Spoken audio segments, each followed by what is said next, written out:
19절에서 21절 말씀입니다. 요한복음 20장 19절에서 21절.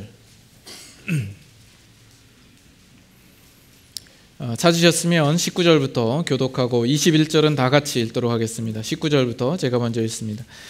이날 곧 안식 후 첫날 저녁 때에 제자들이 유대인들을 두려워하여 모인 곳의 문들을 닫았더니 예수께서 오사 가운데 서서 이르시되 너희에게 평강이 있을지어다. 이 말씀을 하시고 손과 옆구리를 보이시니 제자들이 주를 보고 기뻐하더라. 다 같이 예수께서 또 이르시되 너희에게 평강이 있을지어다. 아버지께서 나를 보내신 것 같이 나도 너희를 보내노라. 아멘. 잠깐 기도합니다. 하나님, 오늘도 주님의 날 주님 앞에 나와 예배드리기 위하여서 저희들 이 자리에 나옵니다. 우리를 위하여서 예비하신 은혜들로 우리의 마음을 채우시고 또 하나님의 말씀으로 깨닫게 하여 주시옵소서. 부족한 종을 통하여 하나님의 말씀을 증거케 하셨사온데 이 입술을 주장하여 주시옵시고 듣는 우리 모든 성도들의 마음마다도 주님께서 찾아가 주시고 다스리고 주장하여 주시옵소서. 예수님의 이름으로 기도드리옵나이다. 아멘.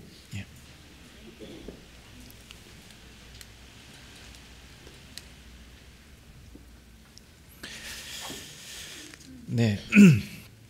어느 집사님 부부가 서로 가정에서 부부싸움을 한 겁니다.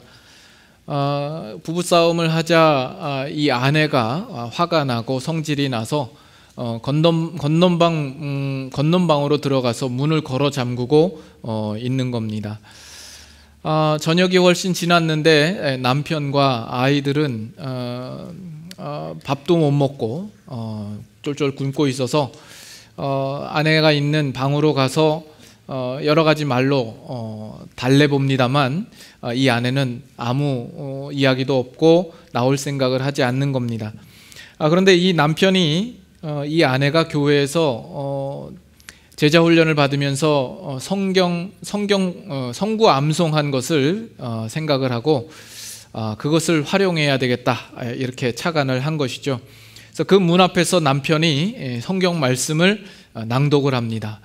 요한계시록 3장 20절 볼지어다 내가 문 밖에 서서 두드리노니 누구든지 나의 음성을 듣고 문을 열면 내가 그에게로 들어가 그로 더불어 먹고 그는 나와 더불어 먹으리라.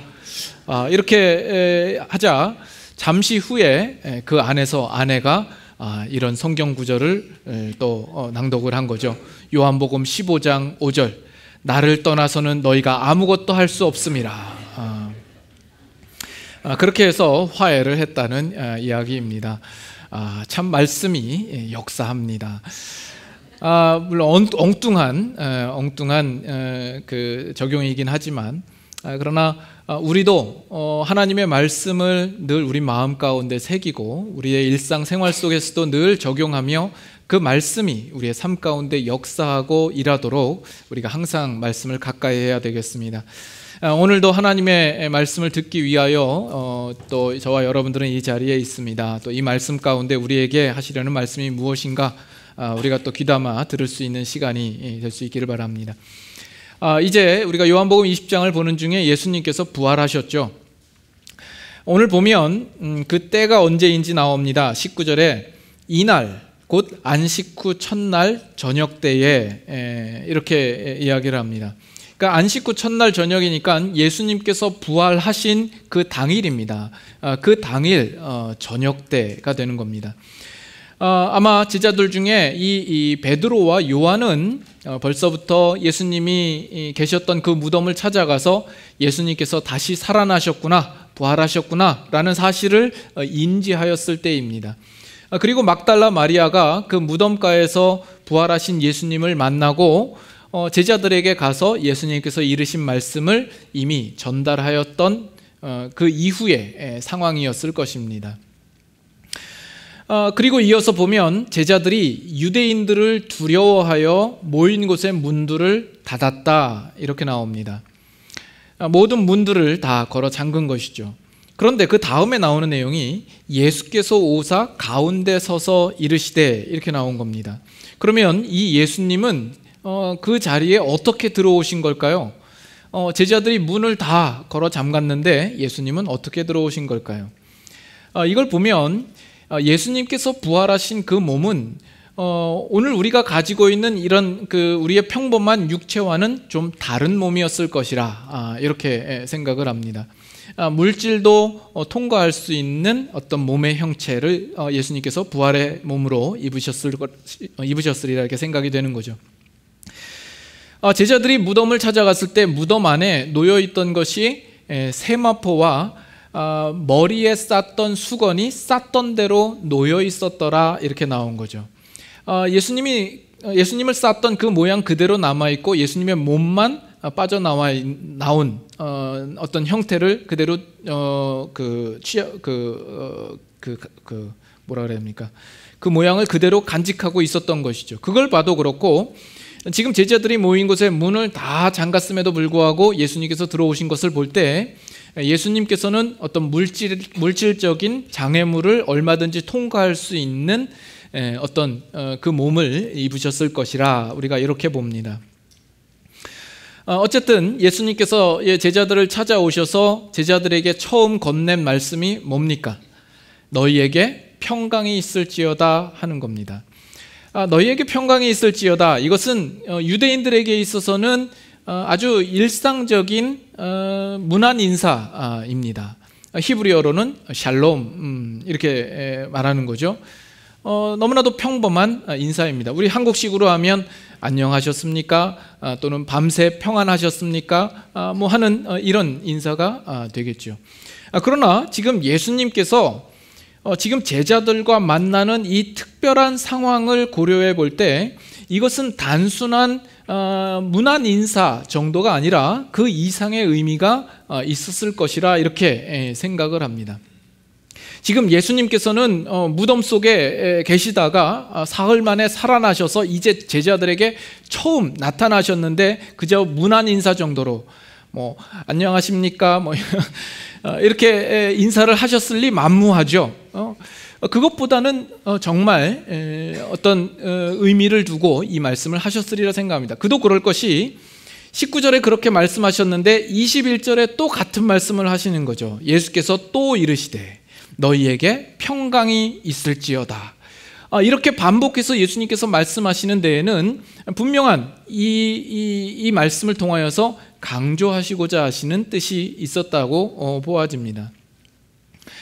지금 이 제자들은 유대인들을 두려워해서 모든 문을 걸어 잠그고 모여 있습니다. 얼마 전에 이 제자들의 스승이요 또 주님 대신 지도자격인 예수님을 유대인들이 잡아서 십자가 처형을 당하게 하였습니다. 그렇다면 그 제자된 자들을 잡아들이는 일에 있어서는 더 쉽지 않았겠습니까? 제자들이 두려워하고 있는 중에 예수님께서 너희에게 평강이 있을지어다 이렇게 말씀하는데도 의미가 있습니다. 또 어떤 면에서는 예수님께서 죽으셨던 예수님께서 부활하셔서 제자들에게 나타나셨을 때 제자들은 그 예수님을 보면서 기뻐했겠지만 또 마음 한편으로는 상당히 걸리는 것이 있었을 겁니다. 예수님께로부터 어떤 비난과 꾸중을 듣지 않을까. 예수님이 처음 나타나셔서 하시는 말씀이 너희들은 왜 나를 버렸느냐, 나를 부인하였느냐, 내가 팔아 넘겨질 때 너희들은 왜 가만히 있었느냐라는 식의 어떤 책망과 꾸짖음을 듣지 않을까 하는 염려와 불안 가운데 있었을지 모릅니다. 그 가운데 예수님께서 너희에게 평강이 있을지어다 라고 말씀하시면 이 제자들은 얼마나 안심이 되었겠습니까? 어쨌든 예수님께서는 이 제자들에게 평강을 주시기를 그토록 원하셨던 것처럼 보여집니다. 그러나 우리가 여기에서 보다 특별히 예수님께서 부활하시자마자 처음 제자들을 만나는 상황 가운데에서 이 평강을 선포하셨다 하는 데에는 거기에는 보다 중요한 메시지와 내용이 포함되어 있다라고 보아집니다. 이것은 예수님께서 십자가상에서 말씀하셨던 그 마지막 말씀, 다 이루었다 하는 이 말씀과도 연관이 있다라고 보아집니다. 예수님께서 십자가를 통하여서 다 이루신 일은 어떤 일입니까? 우리는 죄로 말미암아서 하나님과 화목되지 못하고 우리 인간들은 참 평강을 누리지 못하는 상태에 있었습니다. 그러나 예수님께서 십자가의 죽으심으로 또 부활하심으로 말미암아 이제는 그 문제가 해결이 되고 우리에게 그 평강이 주어졌다라는 그 사실을 예수님께서는 말씀하시고 있는 것이죠. 그들에게 이제는 전에 없던 평강이 주어졌다라는 것이죠. 너희에게 이제는 비로소 진정한 평강을 가질 수 있게 되었다라는 그 의미로서 예수님께서 지금 말씀하시고 있는 겁니다. 이것은 예수님께서 십자가를 지시기 전부터 제자들에게 미리 약속하셨던 말씀입니다. 요한복음 14장 27절 요한복음 14장 27절 다 같이 함께 읽겠습니다.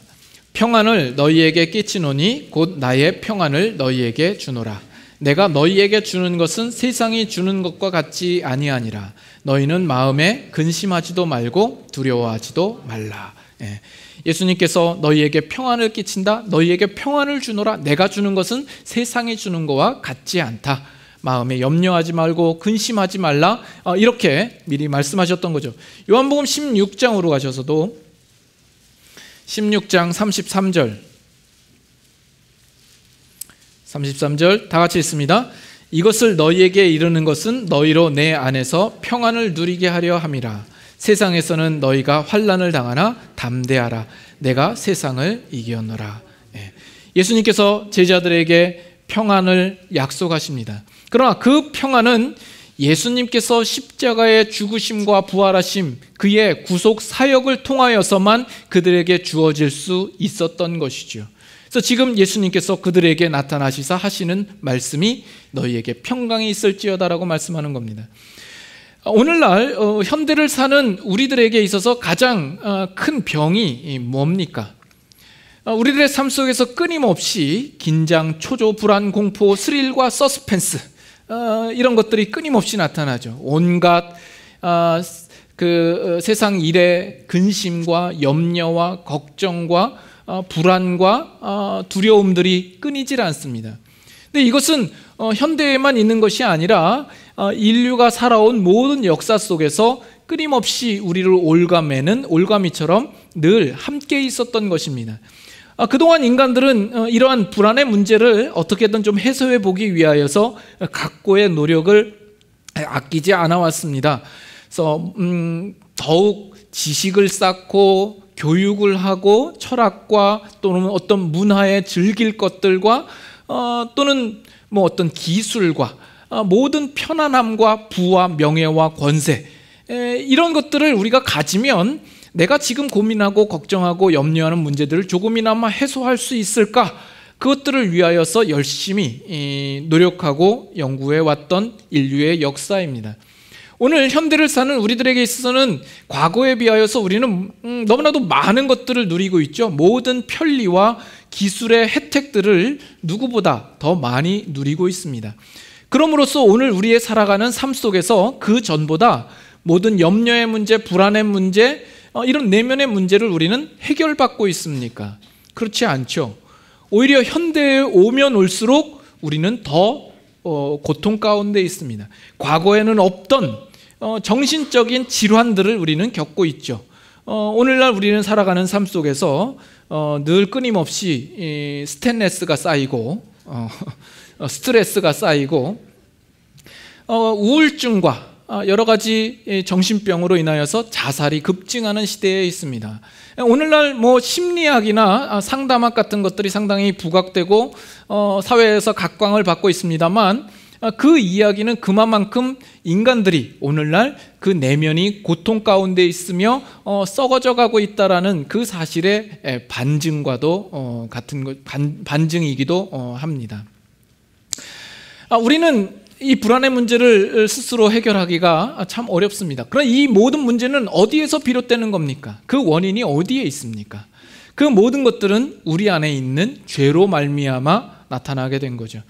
하나님께서 처음 인류를 창조하셨을 때 아담은 하나님과 더불어 교통하며 어떤 염려와 걱정과 근심과 불안과 두려움이 없었습니다.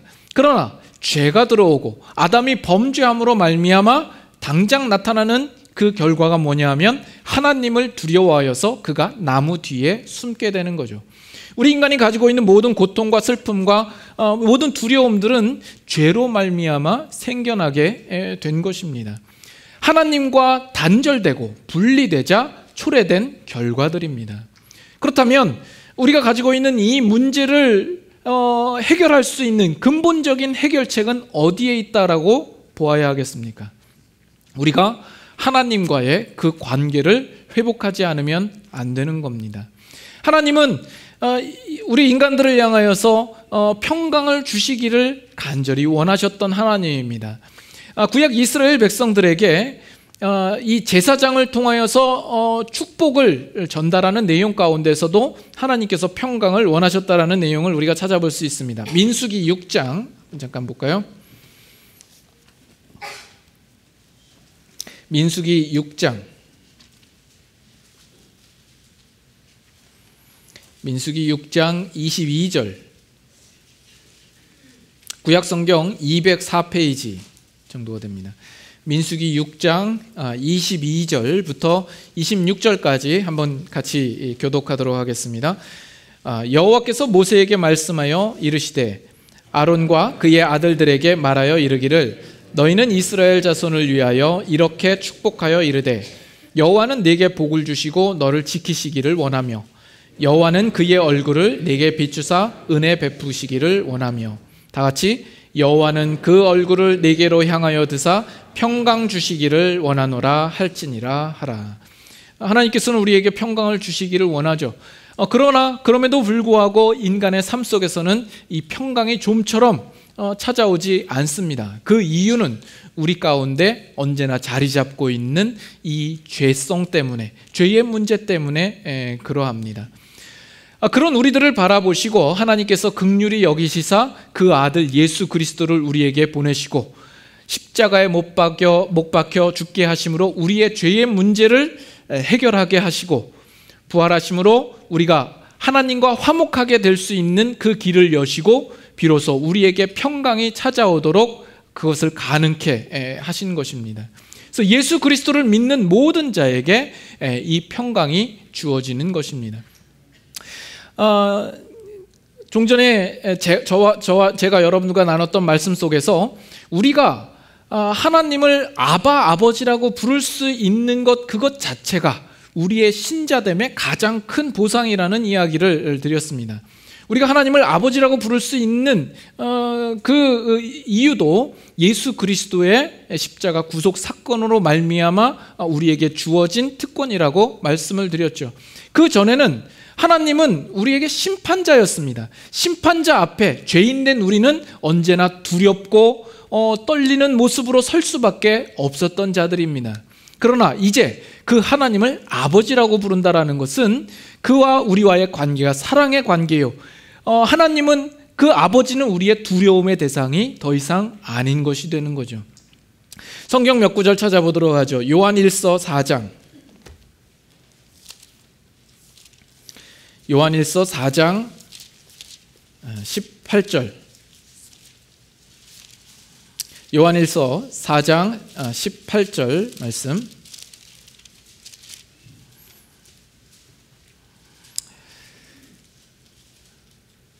예, 18절 다 같이 함께 읽습니다. 사랑 안에 두려움이 없고 온전한 사랑이 두려움을 내어 쫓나니 두려움에는 형벌이 있음이라 두려워하는 자는 사랑 안에서 온전히 이루지 못하였느니라. 이 구절은 상당히 유명한 구절입니다. 여러분들은 모르실지 모르지만 왜 유명하냐 하면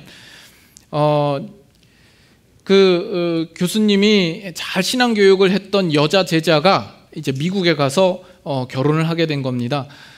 그런데 그 당시에는 뭐 전화를 하는 것도 여의치 않고 그래서 전보를 치게 된 거죠.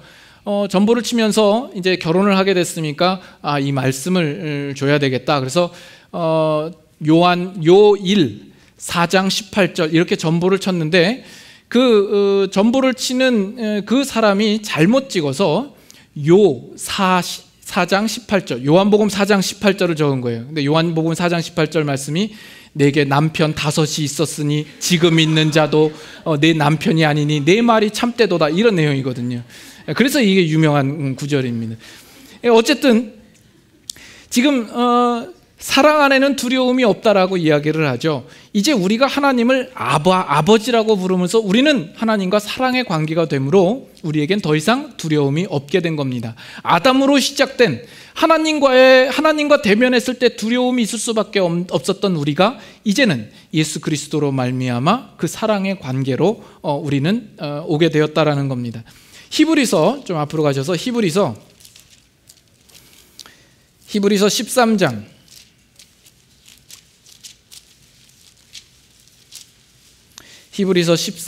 20절 13장 20절 21절 제가 한번 읽겠습니다.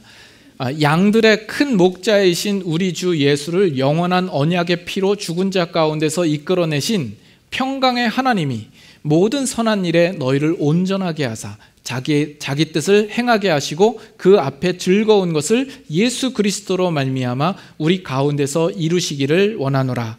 영광이 그에게 세세 무궁토록 있을지어다. 아멘. 우리 주 예수를 영원한 언약의 피로 죽은 자 가운데서 이끌어내신 그 평강의 하나님이 우리를 온전하게 하시고 그 뜻을 행하게 하시고 그 앞에 즐거운 것을 예수 그리스도로 말미암아 우리에게 이루게 하신다라고 이야기를 하죠. 하나님께서 예수로 말미암아 우리 안에 그 즐거운 뜻을 행하게 하시고 평강을 허락하여 주시는 겁니다. 여러분들이 잘 아는 말씀 빌립보서 4장 6, 7절 한번 볼까요? 빌립보서 4장 6, 7절 어떤 내용이죠? 네. 6절 제가 읽고 7절 같이 읽습니다. 아무것도 염려하지 말고 다만 모든 일에 기도와 간구로 너희 구할 것을 감사함으로 하나님께 아뢰라. 다 같이 그리하면 모든 지각에 뛰어난 하나님의 평강이 그리스도 예수 안에서 너희 마음과 생각을 지키시리라. 예. 그리스도 예수 안에서 하나님의 평강이 너희 마음과 생각을 지키시리라.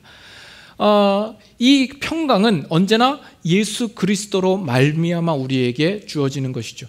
예수 그리스도의 십자가 구속 사건을 통하여서 우리에게 허락되는 것입니다. 그래서 지금 예수님께서 십자가에 죽으시고 부활하신 이후에 제자들을 처음 만나는 자리에서 그들에게 너희에게 평강이 있을지어다 이렇게 선포하시고 말씀하시는 것이죠. 우리가 다시 본문으로 돌아갑니다. 본문으로 20장 다시 한번 가셔서 20절을 봅니다. 이 말씀을 하시고 손과 옆구리를 보이시니 제자들이 주를 보고 기뻐하더라. 제자들이 주를 보고 기뻐하더라 하는 내용이 나옵니다. 종전까지는 이 제자들은 예수 그리스도의 일로 말미암아 슬픔과 절망 속에 있었지만 이제는 그 예수를 보고 기뻐하고 있는 모습으로 바뀐 것을 보게 됩니다. 이 제자들이 기뻐하는 기쁨은 단순히 이런 기쁨일 수 있습니다. 죽은 줄만 알았던 예수님께서 다시 살아나셔서 그들 앞에 오셨으니까 그것이 그냥 마냥 기쁜 거죠. 왜냐하면 이 제자들은 아직까지 예수 그리스도의 십자가의 구속의 의미와 그 은혜를 충분히 다 깨닫고 있지 못하였기 때문에 그럴 수 있습니다. 그러나 정말 부활하신 예수 그리스도로 말미암는 이 기쁨이라고 하는 것은 우리 주를 믿는 모든 신자들에게 주어지는 기쁨입니다. 그것이 단순히 죽었던 예수님이 다시 살아나셨기 때문에 기쁜 것이 아니라 예수님께서 그 구속사역을 통하여서 이루신 일들 때문에 우리를 죄 가운데에서 불러내어 주시고 하나님과 화목하게 하시고 우리를 평강의 자리로 인도하신 그 일들을 우리가 바라보며 우리가 기뻐하는 것이죠. 그래서 우리의 모든 기쁨의 이유와 근거는 예수 그리스도가 되어야 할 것입니다. 그래서 지난주에도 임 목사님이 빌립보서 말씀을 가지고 설교를 하셨죠. 우리의 모든 기쁨의 이유는 그리스도요 우리의 모든 기쁨의 근거는 바로 예수 그리스도와 그의 복음이라 말씀하셨습니다. 그렇습니다. 여러분들에게 진지하게 이제 한번 물어볼 것은 정말 여러분들의 사는 인생과 여러분들의 신앙생활하는 그 모든 삶 속에서 예수 그리스도가 여러분의 기쁨의 이유요 근거요 여러분들의 사는 삶의 이유요 또한 목적이 되어 있는가 하는 것입니다. 우리가 이 사실을 그냥 이해하고 여러분들이 아멘하고 그냥 받고 넘어갈 문제가 아니라 실제로 여러분의 삶을 곰곰이 들여다보면서 예수 그리스도가 여러분의 삶의 진정으로 중심으로 모셔드리고 그를 목적하여 사는 삶이 되어 있는가, 이 부분을 여러분들이 좀 곰곰하게 스스로 돌아볼 수 있었으면 좋겠다라는 겁니다. 그런 의미에서 우리가 지지난주에 벨리즈 단기 선교를 다녀왔죠. 그래서 선교 다녀온 이야기를 좀 여러분들과 나누려고 합니다. 우리가 벌써 벨리즈 선교를 한 지가 벌써 5년째가 됩니다. 처음에는 벨리즈라는 나라를 들었을 때 생전 처음 듣는 나라이고 모든 것이 생소했고 알지도 못하던 차에 무작정 선교지로 떠났었습니다. 그랬던 것이 이제 벌써 5년 차가 되었는데, 이렇게 그곳에 여러 차례 가보다 보니까 그쪽의 현지 사정을 좀 더 알게 되고, 그쪽 교회에서 신앙생활하는 성도들과 또 리더들과 관계를 맺고 이렇게 대화를 이어가는 가운데 정말 더 새삼 깨닫게 되는 일들이 많이 있습니다. 더불어서 오늘 이곳에서 신앙생활을 하고 있는 우리 자신의 모습을 더 진지하게 돌아볼 수 있는 기회가 되었습니다. 우리가 이렇게 매년마다 단기 선교를 간다고 할 때 우리가 가서 무엇을 할 수 있을까요? 우리가 그곳에 가서 선교를 할 때 우리가 나눠줄 수 있는 것이 무엇이며 그들에게 유익을 끼칠 수 있는 것이 무엇이라고 생각합니까? 오늘 우리는 이 지구상에서 가장 부유한 국가, 이 미국이라는 사회에서 모든 것이 부족함이 없이 넉넉하게 풍요하게 윤택하게 우리는 살고 있습니다. 모든 편리를 누리고 기술의 혜택을 우리는 누리고 있습니다.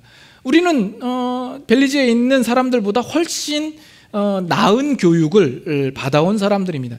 이 기독교 신앙에 있어서조차도 우리는 그 사람들보다 훨씬 이 많은 신앙의 내용들을 접할 기회들을 가지고 있습니다. 언제든지 마음만 가지면 풍부한 기독교의 어떤 신앙의 자료들, 어떤 지식들, 어떤 컨텐츠들 또는 프로그램들, 우리가 많은 것을 가지고 있습니다. 우리가 가지고 있는 그것들 중에 어느 것을 그곳에 나아가서 우리가 좀 더 나눠줄 수 있고 유익을 끼칠 수 있다라고 생각하십니까? 이번에 갔다 와서 느낀 것은 그런 생각을 완전히 180도 바꾸게 되었던 계기였습니다.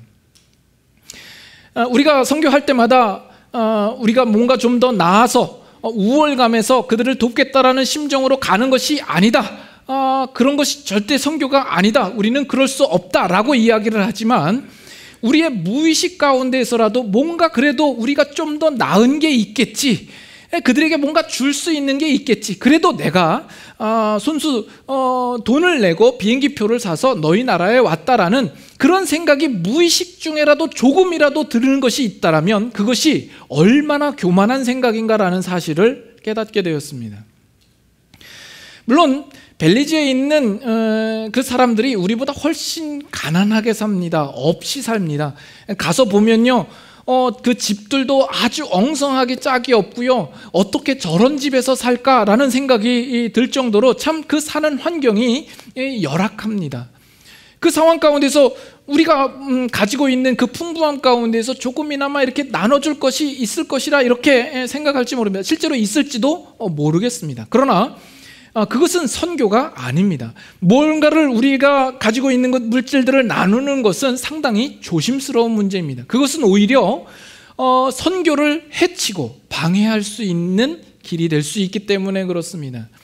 그도 그런 것이 오늘 우리는 이 사회 속에서 정말 풍부하게 넉넉하게 모든 것을 누리면서 살고 있지만 사실은 우리들은 많은 것을 놓치고 있고 큰 손해를 보고 있기 때문에 그렇습니다. 그 사실을 더 아주 분명하게 깨닫게 되었습니다. 그곳에 이제 예배 실황을 여러분들과 좀 나눠보겠습니다. 우리가 가서 주일 저녁 예배에 이제 같이 이 예배를 드리는 겁니다. 거기는 이제 낮이 덥기 때문에 이제 주일날 저녁에 예배를 드리는데 한 5교회가 연합해서 함께 예배를 드립니다. 그래서 그 프레이어 마운틴 그 선교 센터에서 예배를 드리는데 그 예배 드리는 장소가 이렇게 지붕은 있죠. 지붕은 있는데 창문이 없습니다. 다 뚫려 있어요. 뭐 어느 그 교회 건물을 가봐도 방충망이라는 것은 없고요. 그 다 뚫려 있습니다. 어둑어둑한 그 상황 가운데서 우리가 예배를 드리는데 예배 드리는 도중에 그 불빛을 보고 온갖 나방과 벌레들이 자유롭게 날아들고 있고 뭐 모기는 기본적으로 더욱 말할 것도 없는 거죠.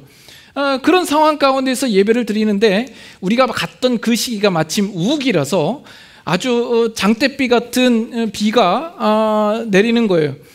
그냥 하늘이 열린 듯이 쏟아붓듯이 비가 내리는데 위에는 양철 지붕이어서 그 지붕을 때리는 소리가 아주 요란합니다. 그 상황 가운데서 습기 때문인지 음향 시스템도 오락가락하는 거죠. 마이크가 나왔다 안 나갔다 안 나왔다 그러기를 하지 않나. 그러면서 더워서 땀은 삐질삐질 흘리지 않나. 그 상황 가운데서 예배를 드리는데 잠시 뒤를 돌아보니까 그곳에 예배를 드리러 왔던 그곳 형제 자매들은 그 모든 것에 아랑곳하지 않고 손을 들고 눈을 감고 기쁨으로 감사함으로 하나님을 찬양하며 예배드리고 있는 모습을 보는 겁니다. 그 주위에 있는 여러 가지 환경들, 더위와 비와 뭐 어떤 벌레와 모기 그 어떤 것도 그들이 예배드리는 그 모든 것을 예배드리는 것을 방해하지 못하고 있더라는 겁니다.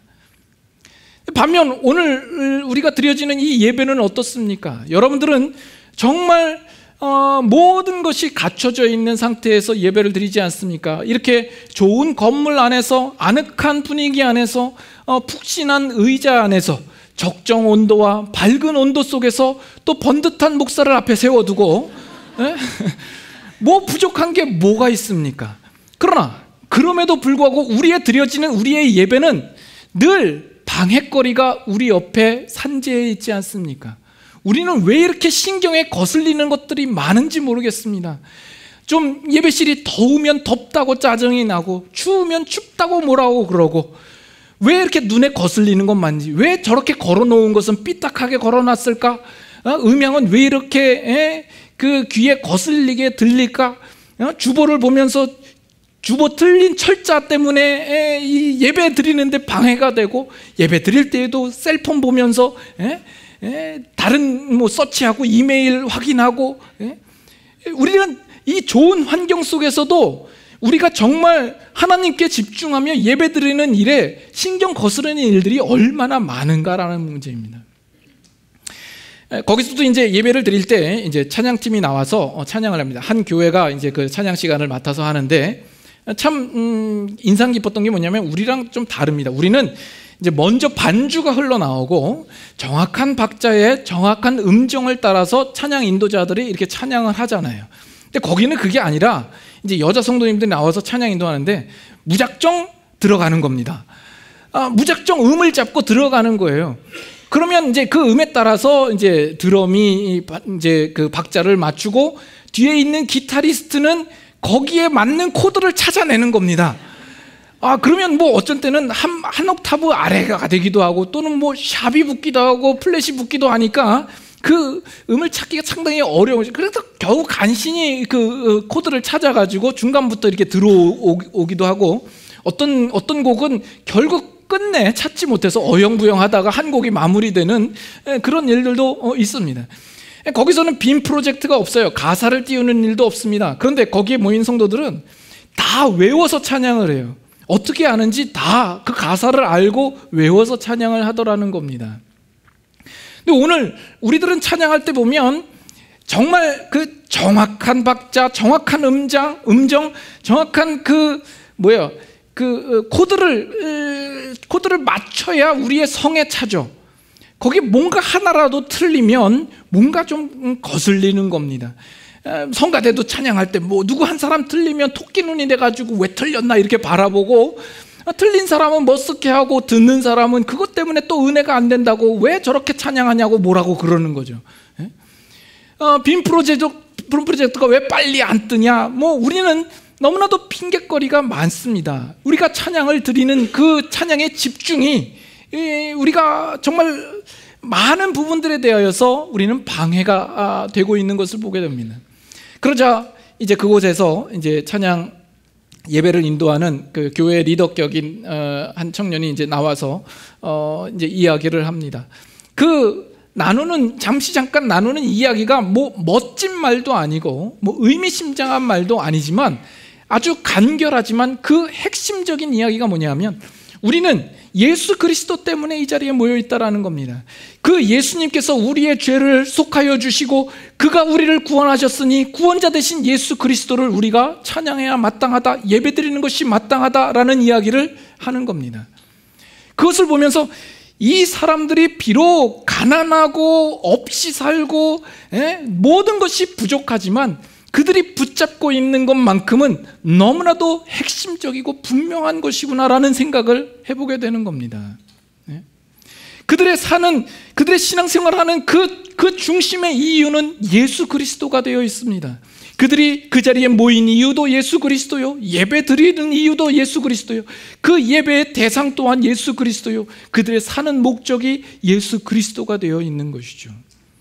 물론 그들의 살아가는 삶 속에서 왜 염려가 없고 근심이 없고 복잡한 일들이 없겠습니까? 그들의 살아가는 삶 속에서도 우리랑 비슷하게 많은 일들이 있을 겁니다. 그러나 상대적으로 그들이 없는 중에, 모든 것이 부족한 중에 생각하는 예수 그리스도는 그들의 삶에 있어서 너무나도 큰 비중을 차지하고 있는 겁니다. 그에 비하여서 우리는 우리 주위에 너무나도 누릴 것들이 많고 가지고 있는 것들이 많고 우리가 생각하는 것들이 많아서 예수 그리스도를 우리가 인정한다고 하지만 그 예수 그리스도는 너무나도 보잘것없이 작은 포션에 해당되어 있지 않냐라는 겁니다. 그걸 놓고 보면 누가 더 유익입니까? 누가 더 손해이냐라는 겁니다. 지금 제가 여러분들에게 이렇게 말씀드리는 것이 여러분들을 부끄럽게 하려고 하는 얘기가 아닌 게 아닙니다. 여러분들을 보고 부끄러워하시라고 하는 이야기입니다. 우린 좀 부끄러워해야 돼요. 왜냐하면 그 자리에 있던 저도 목사임에도 불구하고 제 자신에 대하여서 상당히 부끄러움을 느꼈습니다. 여러분들은 정말 여러분의 신앙생활 가운데, 여러분의 삶 가운데 정말 고집스럽게 예수 그리스도를 붙들고 그 복음을 여러분들이 붙잡고 살아가고 있습니까? 지금 여러분들에게 나누는 이 내용들을 통해서 여러분 스스로를 한번 진지하게 한번 돌아보실 수 있기를 바랍니다. 오늘날 이 현대 속에서 신앙생활을 하는 많은 그 성도들의 그 경향 중에 이런 경향이 있다라는 것을 제가 좀 많이 느낍니다. 가령 이제 설교의 메시지나 아니면 우리 신자들끼리 모여서 어떤 신앙의 대화를 나누는 중에 예수 그리스도만이 우리의 구원자 되십니다. 예수 그리스도가 아니면 안 됩니다. 그로 말미암아 나의 그 칠흑 같은 죄의 문제를 해결하여 주시고 내가 정말 그 은혜를 입어서 구원을 받았습니다. 예수 그리스도를 찬양해야 할 것이며 예수 그리스도가 우리의 삶의 이유요 목적입니다. 이런 예수 그리스도를 강조하며 이야기를 하면 우리 오늘날 현대 신자들은 어느 순간에서부터인가 그런 얘기들은 참 식상하게 들려진다라는 거죠. 그런 얘기는 다 아는 얘기다라는 거죠. 이 지금까지 늘상 교회 오면 들어왔던 이야기이고 그건 정말 뻔하디 뻔한 신앙 고백이지 않느냐라는 거예요. 그래서 이제는 뭔가 좀 새롭고 좀 신선하고 창의적인 어떤 그런 말씀, 설교, 그런 해석을 좀 듣고 싶은 마음들이 우리 마음 가운데 있어서 어떤 그런 말씀들을 쫓아 사느라고 우리는 분주한 가운데 있는 그런 모습을 많이 보게 됩니다. 뭔가 좀 내가 실증 내지 않고 들을 수 있는 설교, 뭔가 좀 즐겁게 졸지 않고 들을 수 있는 그런 설교가 되었으면 좋겠다라는 바람들이 여러분 안에 있죠. 그렇다 보니까 오늘날에는 분명히 교회를 다녀요. 신자라고 이야기를 해요. 그러면서도 뭐 해림 스님이나 뭐 법륜 스님의 강의를 듣고 은혜 받았다 이렇게 말하는 성도들이 있더라는 거죠. 왜요? 그 그 사람들의 강의를 들으면 지금까지 교회에서 들었던 거는 뭔가 좀 신선함이 느껴지거든요. 뭔가 유쾌하고 뭔가 좀 통쾌한 면들을 느끼기 때문에 그렇다라는 겁니다. 그것이 오늘날 현대의 성도들에게만 있는 문제가 아니라 목회자들도 그와 동일한 고민을 하는 시대가 되어버렸습니다. 설교를 해도 식상한 설교가 아니라 뭔가 좀 더 신선한 설교를 하고 싶은 거죠. 그래서 일상의 예화를 들더라도 아주 이렇게 좀 유머스럽고 어떤 예화를 들어서 설명하기를 원하고, 성경에 대한 해석도 성경의 구석구석에 있는 거, 숨어 있는 거, 그거를 끄집어내서 요건 몰랐지 그러면서 그 내용을 가지고 설교를 하는 거예요. 중요하지도 않은데도 불구하고 거기에 대하여서 의미를 부각시켜서 거기에 뭔가 심오한 뜻이 있는 것처럼 설교를 하고자 하는 그 유혹과 시험들이 항상 있는 겁니다. 그러나 그렇게 함으로써 문제는 뭐냐면 정작 강조되어야 할 중심 대신 예수 그리스도를 놓치게 되는 결과가 나타나고, 그 복음의 핵심이 흐려지고 희석되어지는 결과들이 나타나고야 말게 되더라는 겁니다. 그 예수 그리스도보다도 그거는 다 아는 얘기, 그걸 누가 몰라, 다 알지. 그리고서 예수 그리스도는 뒷전에다가 이렇게 뒤로 밀어놓고 결코 중요하지 않은 사소한 문제들을 가지고 그것이 만약 대단한 것이냐 그것을 붙잡고 사는 신앙생활이 될 수 있다는 문제입니다. 이 벨리즈 선교를 통하여서 참 깨닫게 하신 일들이 많이 있습니다. 그곳에서 신앙생활을 하고 있는 형제 자매들이 우리보다 결코 못하지 않습니다. 우리가 낫지 않습니다. 오히려 그들은 어떤 면에서 영적으로 훨씬 부유하지 않나 생각을 합니다.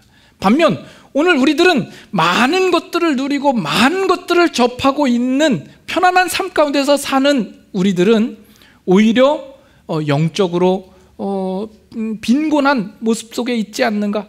우리는 너무나도 많기 때문에 영적으로 스포일되어 있다라는 생각을 가지게 됩니다. 그러면서 번뜩 드는 생각이 요한계시록에 나오는 7교회 중에 라오디게아 교회가 생각이 나는 거죠. 라오디게아 교회 교인들이 스스로 뭐라고 이야기를 합니까? 나는 부자라, 부요하여 부족한 것이 없다. 이렇게 이야기를 하죠. 그러나 그 라오디게아 교회를 향하여서 예수님께서 뭐라고 지적을 하시죠? 너의 가난한 것과 곤고한 것과 가련한 것과 눈먼 것과 벌거벗은 것을 너희가 알지 못하도다 라는 거죠. 어쩌면 우리는 이 사회 속에서 라오디게아 교회가 될 만한 더 큰 가능성을 가지고 있는 모습입니다. 아니 어쩌면 우리는 지금 현재도 라오디게아와 상당히 근접한 교회의 모습을 하고 있는지도 모르는 문제입니다. 지금 제가 말씀드리는 이 내용들에 대해서 여러분들이 크게 실감하지 못하실지 모르겠어요. 그런 분들은 좀 벨리즈에 한번 가보실 수 있기를 바랍니다. 한번 벨리즈에 갔다 오신 분들은 어느 정도 공감이 되실 거고, 이번에 갔다 오신 분들은 아마 100% 공감을 하실 것이라 생각합니다. 우리가 매년마다 선교를 간다 이렇게 이야기하지만 갔다 오면 우리가 선교를 받고 오는 느낌을 듭니다. 가서 겸손해져서 돌아오는 거죠. 우리의 교만함을 회개하고 돌아오게 됩니다. 그들은 정말 없는 중에서도 정말 그 신앙이라는 것이 심플하고 간단하면서도 그들이 붙잡아야 할 복음의 핵심을 너무나 분명하게 붙잡고 있는 모습을 보는 겁니다. 그 모습을 보면서 우리도 다시 돌아가야 되겠구나, 초심으로 가야 되겠고 다시 복음으로 회귀해야 되겠구나라는 생각을 해보게 되는 겁니다. 가만히 돌아보면 우리 한국 옛날 한국 교회도 그러한 모습이었던 때가 있었습니다. 1907년 평양 대부흥 운동이 있은 이후에 그 부흥의 물결이 한반도 전체를 덮게 되죠. 정말 그때는 먹을 것도 없고 또 누릴 것도 없고 얼마나 가난한 삶이었습니까? 그러나 그 당시 신앙생활을 했던 그 신자들은 그들의 입 가운데에서 예수 그리스도만을 선포하고 그리스도를 자랑하며 살아갔던 때가 있었습니다. 예수 그리스도로 인하여서 울고 예수 그리스도 때문에 웃고 예수 그리스도로 말미암아 기뻐하며 감사하며 찬양하며 예배하였던 때가 있습니다. 비록 교회의 모습은 천막을 치고 하는 예배이지만 그 가운데 나방과 온갖 벌레와 모기들이 날아들지만 그럼에도 불구하고 그 찬 마룻바닥에 엎드려서 흐느끼며 눈물을 흘리며 회개하며 기도하였던 그 부흥의 시절들이 있었습니다. 아마 초대교회도 그러지 않았을까 생각을 합니다. 사도행전 2장에 보면 초대교회 성도들이 사도들의 가르침을 받아 떡을 떼며 교제하며 기도하기에 전혀 힘쓰니라 나오죠. 그들이 날마다 성전에 모이기를 힘쓰고 순전한 마음으로 먹고 하나님을 찬미하였다라고 이야기를 합니다. 자기의 재물을 자기의 것이라고 여기지 아니하고 필요한 자에게 나눠주고 통용하는 그 모습을 봅니다. 그 모든 것들은 그들이 부활하신 예수 그리스도를 알자 그들의 삶 가운데서 나타난 반응들입니다. 반면 오늘 우리들의 모습을 보면 우리들은 너무나도 풍족한 가운데 있습니다. 너무나 많은 것들을 가지고 있습니다. 그럼에도 불구하고 우리는 영적인 빈곤함 속에 허덕이고 있는 그런 우리들의 모습은 아닌가 하는 겁니다.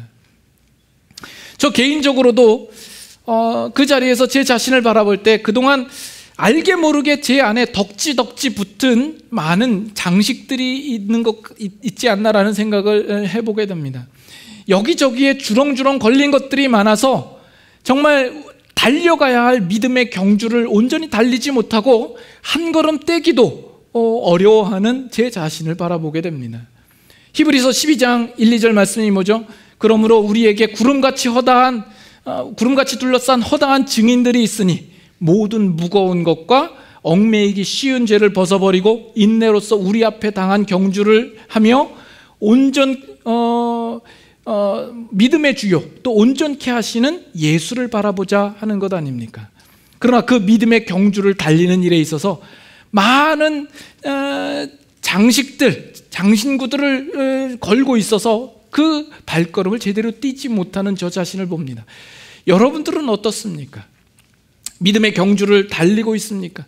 여러분들이 지금 처해 있는 그 자리에서 안주하고 있고 오히려 거기서 자리 피고 누워서 살림 차리고 그렇게 신앙생활하는 그런 안일한 모습은 아닌지요?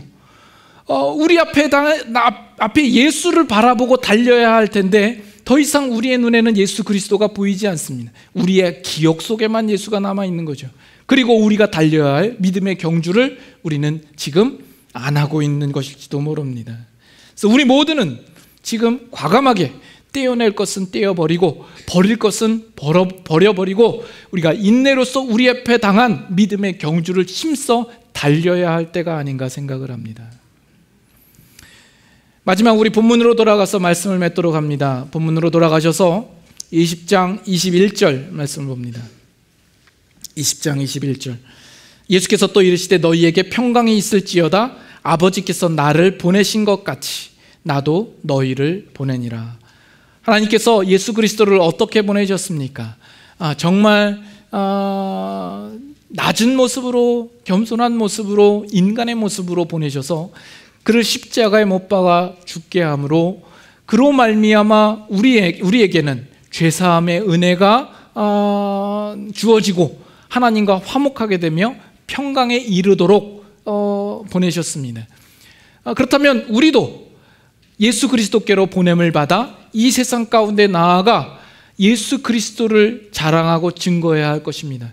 그리스도만이 여러분들에게 평강을 허락하실 수 있습니다. 하나님과 화목하게 될 수 있으며 죄사함의 은혜를 여러분들은 얻게 되며 참 평강을 여러분들이 찾게 될 것입니다. 이것이 우리 모두의 사명이요 우리 교회의 사명인 줄 압니다. 그 사명을 감당하기 위해서는 오늘 우리 각자가 다시 한번 그 복음으로 분명하게 깨우치고 회복되어지는 일들이 먼저 일어나야 될 줄로 믿습니다. 이 말씀을 통하여서 우리의 받은 사명이 무엇인지를 깨닫고 우리가 어디서 떨어졌는지를 생각하여 다시금 우리의 발걸음을 돌이켜 그리스도와 그 참 복음으로 회개할 수 있는 저와 여러분들이 될 수 있기를 바랍니다. 함께 같이 찬양하겠습니다.